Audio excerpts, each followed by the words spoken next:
Hey, what's happening guys? Shay here, and this week in Destiny 2 we have quite a bit of news to discuss. First being the return of Solstice of Heroes, and if you're not familiar with that, it is an event that returns every year with new activities, new quests, new armor, and loot that you can grab, and it's also to celebrate us Guardians and all of our many virtual victories. Now, we're going to talk a little bit about the armor and how you can actually start your grind to get the most badass looking armor in the game, in my opinion. We've also got a 3-player activity within a new area, and we have some news regarding the Shadowkeep launch and the dates on that. But let's go ahead and jump right into it. First of all, let's start with the Solstice of Heroes armor set. If you remember last year, you'll know exactly what I'm talking about. We have a lot of new Guardians coming in this time around, so let's go ahead and explain away. The main part of this event is to grab the new armor set from Ava at the tower. Now, the armor that is going to be given to you will drop as a green uncommon rarity, but these armor pieces are actually upgradable into newer, cooler looking final forms. You'll need to look at each piece of armor and complete each objective as it is listed. You do this for each piece of armor until they are all completely upgraded, then you take it back to the tower and get your new set. So the tiers for the armor go uncommon, rare to legendary, and then after you complete the legendary, you'll have the option to masterwork the armor if you want to.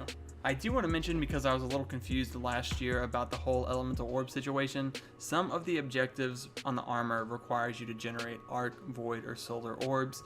The way you do this is getting kills as arc, void, or solar subclasses. So if you had to get 100 arc orbs in strikes, you would run through a strike with an arc subclass and collect your orbs. You can also get bonus orbs by using arc weapons as well. But I have to say, it is a little bit grindy to get the final form of this armor, but it is 100% worth it because it looks so freaking amazing. Also worth mentioning, I would highly recommend it, is going to the Eververse and buying the armor glow packs. You can get these in either arc, void, or solar colors. That's blue, red, and purple, of course.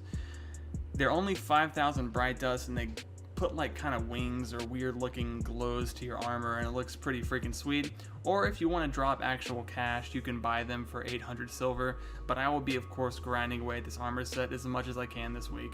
Now, moving on to Shadowkeep, we got a statement from Bungie today that the launch of Shadowkeep will now be pushed back to October 1st instead of its September release date.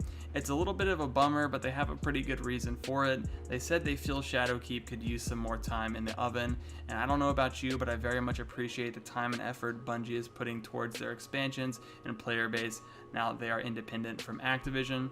Also, Bungie put out this statement, and I'll read it as follows.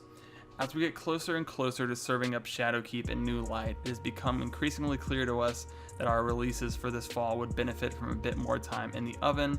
Being independent means that the future of Destiny 2 is entirely on our team. It also means that we're agile enough to choose to do what's best for the game and our players base, even if it's the hard choice. So I think we all are, of course, looking forward to Shadowkeep in the next age for Destiny 2 and Bungie. Thank you guys for watching. Keep grinding. Let's get that bread.